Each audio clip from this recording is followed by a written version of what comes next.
Recentemente eu conheci um filme da diretora americana de Omaha, Nebraska, Joan Micklin Silver, que me deu vontade de voltar a falar sobre os filmes. Esse filme dela chama Chilly Scenes of Winter, cenas gélidas de inverno, e também é conhecido como Head Over Heels. Ultimamente eu tenho visto muitos filmes que depois de um tempo até eu penso, por que eu não falei desse filme? Eu deveria ter falado e tal, eu gostei tanto. Mas muitas vezes eu vou pro próximo filme, perco um pouco o contato com aquele que passou, e nesse percurso algumas vezes eu também não encontro um ponto pra rasgar o filme, assim, um ponto pra abrir o filme e apresentar algum pensamento que possa ter alguma dignidade pública. Acontece algumas vezes. Eu acho que esse filme me marcou tanto que eu acho que eu tentei, como aconteceu outras vezes, encontrar a força, alguma coisa pra falar. Bom, no fundo eu não quero falar grandes, sabe, eu não quero demarcar grandes territórios analíticos, técnicos. A ideia de manter esse substack, essa espécie de podcast é exatamente isso, né? Falar meio pro reflexo e criar algum tipo de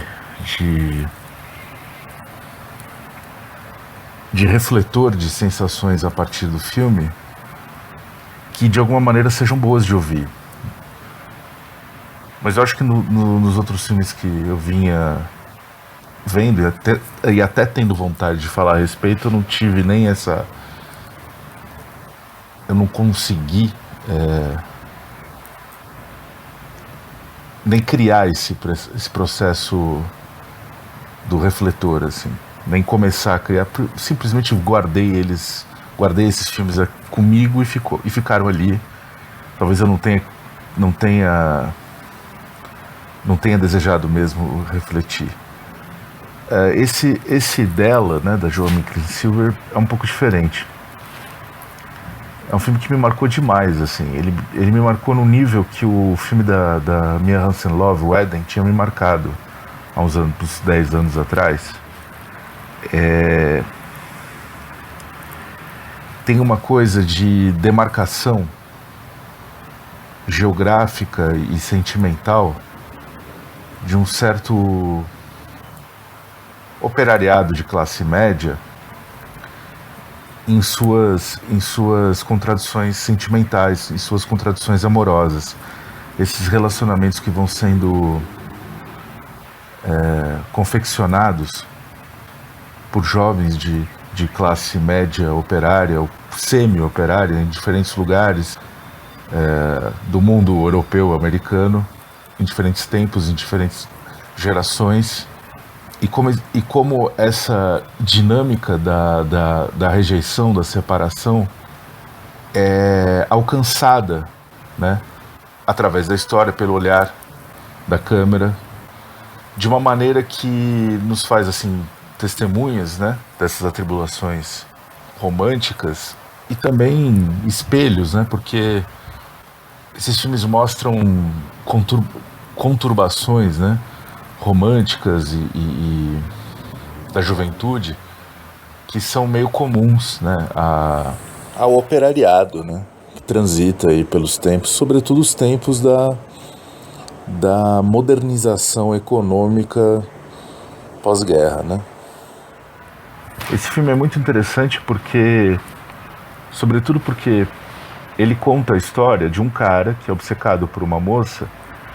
E são as desventuras dele tentando fazer com que essa moça more com ele, case com ele. Ele é completamente apaixonado, obcecado.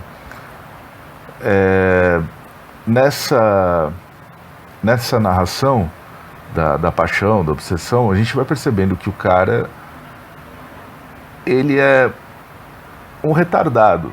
Assim, ele é um tanto boçal. Só que o filme ele permanece assim numa corda, ele se equilibra de uma certa forma. Esse julgamento, né, do caráter dele nunca é exposto, né, nunca é determinado, né, de uma forma categórica. Então a gente fica ali observando esses atos e percebendo, né, qual é a natureza desses atos, mas sem precisar criar uma repulsa a esse personagem. Mas o que eu quero dizer é o seguinte: o lance todo desse filme é que esse filme ele é meio invertido, ele é contado e feito de forma meio inversa, meio invertida. A grande inversão que eu tô falando, que eu vou falar mais depois, é que você percebe que na verdade é a história de uma pessoa, só que o que está sendo contado é a história de outra pessoa, que é uma coadjuvante bem secundária na vida dessa pessoa principal, cuja vida na verdade não está sendo contada no filme. Você vai percebendo que há uma vida que norteia, né, a grande parte das ações. Há uma vida maior sendo debatida ali, que é a vida da personagem, né, da moça, da Mary Beth Hurt. Mas o que está sendo contado, na verdade, o que está sendo mostrado, na verdade, é o trajeto desse outro personagem secundário, que é um dos caras com quem ela se envolveu durante um tempo. Bom, a narração dele começa assim, no presente e no passado, o encontro dele com essa moça no escritório, e depois o abandono e a perspectiva, a expectativa que ele tem de reencontrar essa moça e reconquistar essa moça, aquela coisa meio romântica, banal do romance urbano clássico, da conquista e tal. E a gente vai, claro, testemunhando como cúmplice, um pouco como cúmplice, um pouco como juiz, porque não dá para permanecer ileso em relação à profunda infantilidade desse personagem, mas ainda assim a gente consegue continuar com ele porque o filme nos coloca nessa posição, nós conseguimos. O filme nos coloca nessa posição, nos instala ali, através também da demarcação do que é de frágil nele, né? Nos instala ali ao lado dele. Mas o interessante é que esse filme conta sobre essa impossibilidade, né? Sobre essa história. Ele vai nos contando, nos aproximando dessa história que é de um cara que conhece uma mulher no escritório, ela tá separada de um outro cara e eles acabam começando uma relação e ela vai morar junto com ele, mas depois ela desiste porque percebe que ele é um cretino, embora isso não fique assim tão claro, porque ela é educada com ele. Só que ela também percebe que o cara com quem ela mora junto, o marido anterior, é um cretino e ela só tá com ele porque ele é um outro tipo de cretino, um cretino com cabeça de burguês. O nosso personagem principal, né, que é o John Hurt, que é um grande ator dos anos 70, 80, que depois foi pai do Macaulay Culkin, Não Esqueceram de Mim. O John Hurt é um outro tipo de cretino, é um narcisista imaturo, com mentalidade menos burguesa do que o marido, mas ainda assim um narcisista imaturo. Isso nunca fica falado dessa forma, claro, mas a gente vai percebendo como essa mulher, que é a Mary Beth Hurt, né, grande atriz ali também, depois ela saiu um pouco de cena, se casou com Paul Schrader. A gente vai percebendo a repulsa, a crescente, evolutiva repulsa que ela sente por essas duas figuras, enfim, ela acaba ficando sozinha.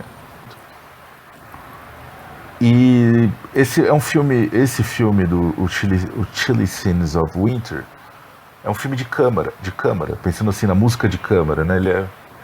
Ele é bastante concentrado ali nas cabanas, nas casas. Na verdade ele é sobre casas, né? Porque toda a questão é que a moça, ela mora com o marido numa casa que é de forma de A, né? Tinha essa febre da casa em forma de A, que é uma cabana chique no meio oeste dos Estados Unidos. O cara vende essas casas.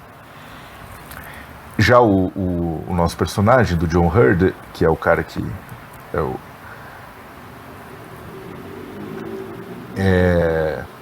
o personagem principal, né? E é o portador, assim, do ponto de vista que ancora o nosso olhar como espectadores, né? Ele mora ali numa cabana decadente, herança da avó dele, ali no interior de Utah. Não é bem uma cabana, é uma casa normal de classe média ali. E é tudo filmado no inverno e tem todo esse sabe, esse maquinário cenográfico semi-artesanal que está ali instalado, né, nos cenários principais do filme. O escritório dele, em que ele trabalha ali fazendo sei lá o que no serviço público, e principalmente a casa dele, que é essa cabana com... E tem essa cozinha, os papéis de parede, os cobertores, o sofá, tudo remete muito ali a uma existência meio solitária, isolada, no frio, e que é um pouco o retrato da existência dele. Ele só tem um amigo e uma mãe maluca. Quem faz a mãe é a grande atriz, né? A Graham, que fez o filme do Nicholas Ray com Humphrey Bogart na Lonely Place. Ali é o último filme dela, esse, né, do qual eu tô falando agora. E ela é uma mãe meio esquisita, assim. Ela é dominadora, manipuladora, narcisista também como filho, mas ela é daquelas mães que fingem que vão se matar e tal, e ele mora meio separado dela, mas ele sempre tem que apagar o fogo das situações que ela cria. Mas ali nessa redoma em que ele vive, né, tudo marcado por esse aspecto do íntimo, né, da cabana, do aconchegante e tal. E eu creio que esse filme é um filme baratíssimo, né? Eu acho que pelas condições da época, acho que ela nunca teve, a Joan Micklin Silver, ela nunca teve um grande financiamento para fazer filme. Então eu acho que ela se concentrava em fazer esses filmes de câmara, né? De casa, de espaço, de construção, de decoração,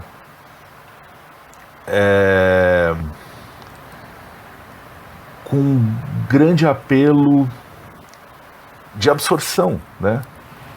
Com grande apelo de transmissão ambiental, né, pro horizonte do espectador. Então acho que as condições da indústria para ela naquele momento não seriam de grande, né, não seriam de grande fortuna, né, não seriam de grande privilégio. Então acho que ela optava por esses filmes de câmara cenográficos que estabelecessem esses mundos americanos cenográficos que pudessem ser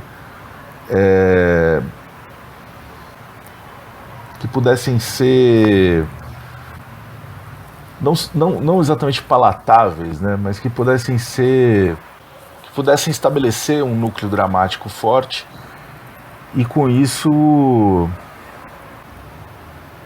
tornar os filmes altamente, como esse, né, altamente magnéticos, assim, atrativos e bem resolvidos, né, bem resolvidos como obras de espaço, né, obras de uma determinada cratera íntima,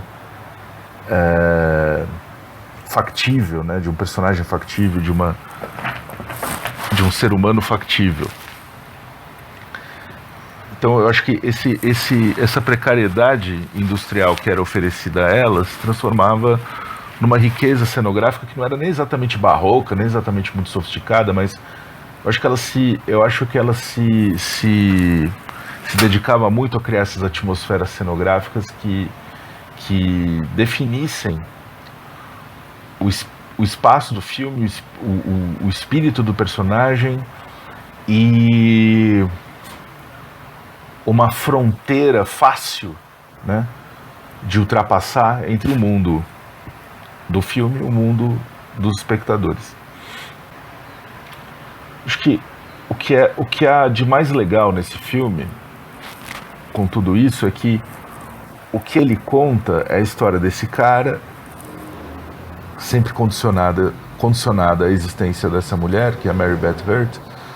E só que esse filme ele poderia muito bem ter sido escrito e filmado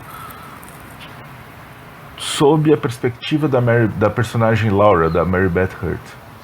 Esse filme poderia ser a história dos encontros amorosos e desencontros amorosos românticos dela. Primeiro ela casa com um cara que oferece uma casa, mas o cara é um alienado burguês. Ela gosta da filha dele, que ele é separado, viúvo, mas ela acha ele um idiota, mas isso ela guarda intimamente, talvez ela guarde até de si, ela guarde até dela mesma isso, né? Talvez ela omita até para si mesma essa percepção. Mas o cara é um completo idiota, é um americano típico ali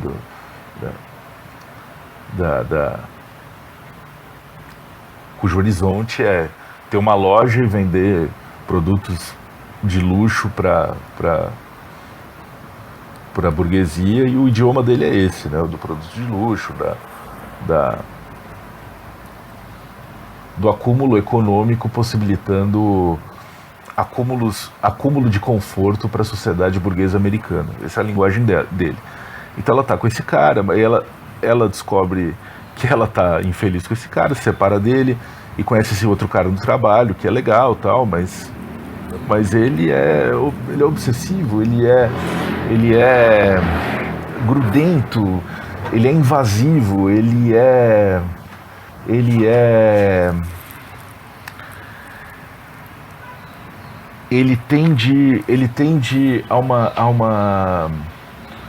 tende sempre a uma conduta de invasão, né, de sequestro, né, do tempo, dos espaços dessa personagem, ainda mais ela vivendo na casa dele, né, num determinado momento do filme.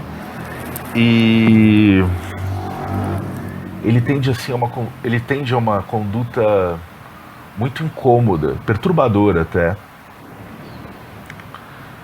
e predatória, parasitária, né, do tempo da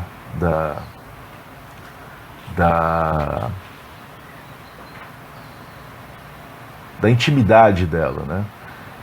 E de forma não menos parasitária, ele tende a uma obsessão passional e a uma exaltação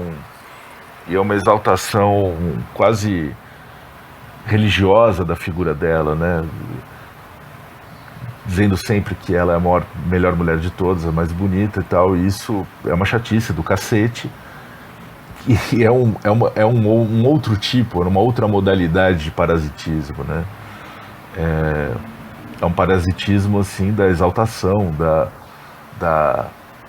da incapacidade de crítica, que depois vai se revelar, de fato, como quando isso não é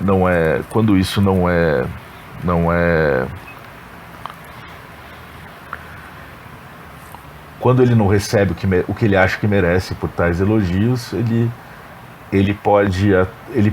a conduta dele se transforma rapidamente, explode por um certo tipo de violência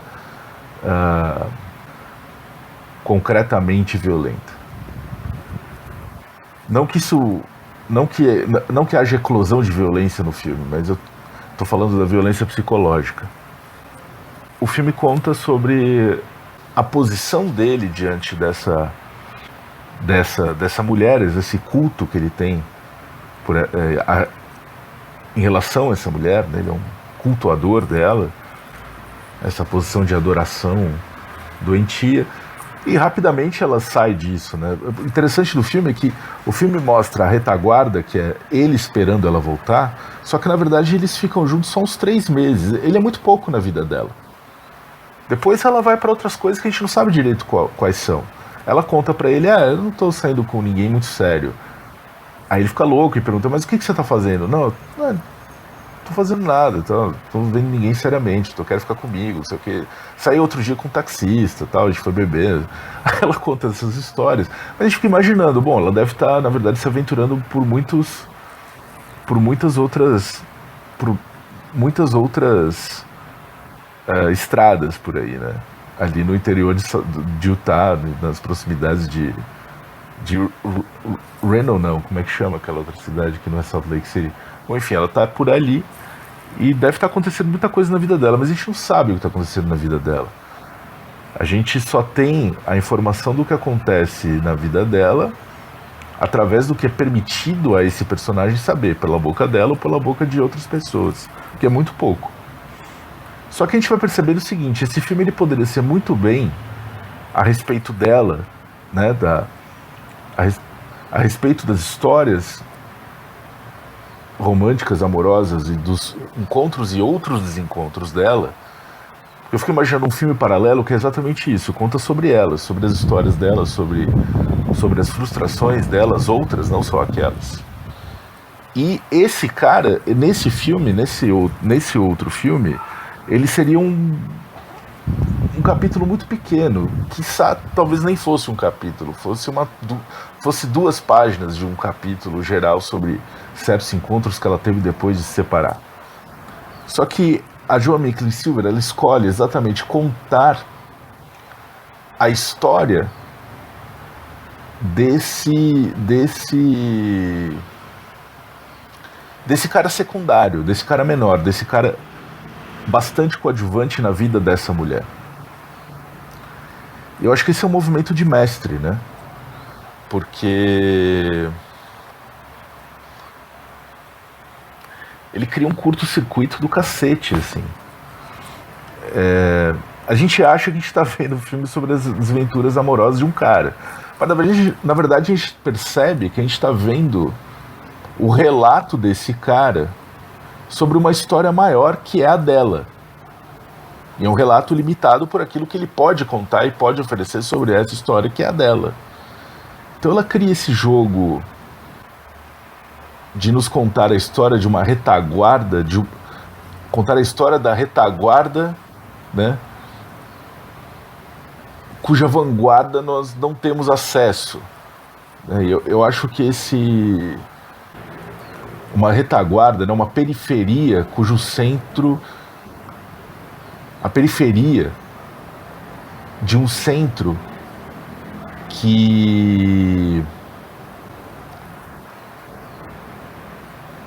continua inacessível e nublado para nós. Então, eu acho que quando a gente se percebe habitantes dessa periferia, eu acho que a gente também percebe o quão especial esse filme e o quão generosa ela é na trama desse filme, porque no tecer desse filme, porque o cinema ele tende ao centro, né? Ele tende ao importante, ele tende ao que está na frente. E nós então nos damos conta, em determinado momento, que ela nos situou e nos cuidadosamente nos fez permanecer num lugar de periferia, num lugar lateral, que, no entanto, em se tratando de cinema, é muito especial, né? Que não é o lugar corrente, não é o lugar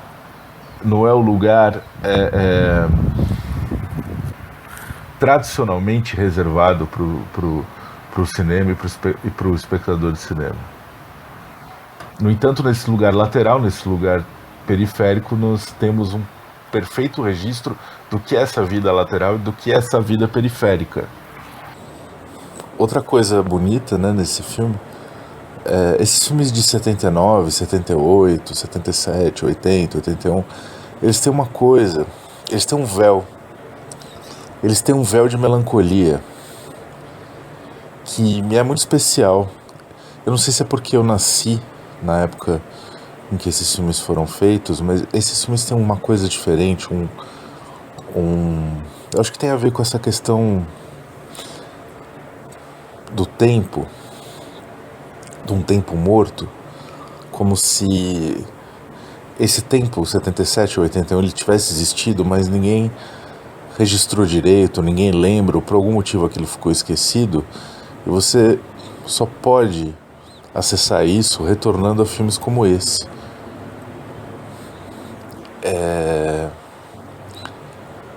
É como se fosse um tempo apagado, como se o mundo tivesse 71, 72, 73, 88, 89, tivesse ficado um buraco na contagem, no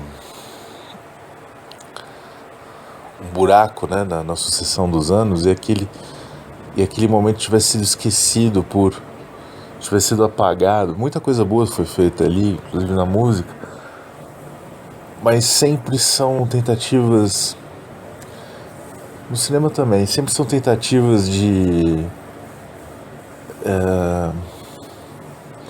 recriar a melodia com ternura, nobreza e melancolia, né? Numa redoma melancólica que é dominante ali nas produções dessa época, esse véu melancólico que eu falo. De algum modo aquilo ali parece ter ficado para trás, até em termos de produção, até em termos produtivos.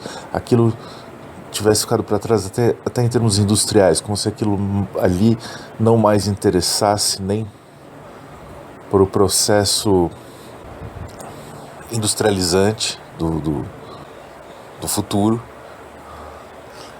e não interessasse nem como sucata depois. Existe como sucata quando você vai ali pesquisar e ver esses filmes e conhecer a Mary Beth Hurt com 30 anos, o John Hurt com 30 anos. Mas é como se fossem registros sucateados de um mundo que existiu sem ter existido. Talvez seja a guerra do Vietnã, a desfiguração de uma geração, a desfiguração econômica e industrial, né, que foi arquitetada com essa guerra, a partir dessa guerra. Mas eu não sei, eu acho que certamente tem uma base aí, uma base histórica, material. Mas eu também acho que passe pela própria percepção, né? Que, claro, isso também tem base histórica, econômica, material, mas passa também pela percepção de que talvez o cinema já tivesse se tornado secundário ou já tivesse chegado ao seu limite.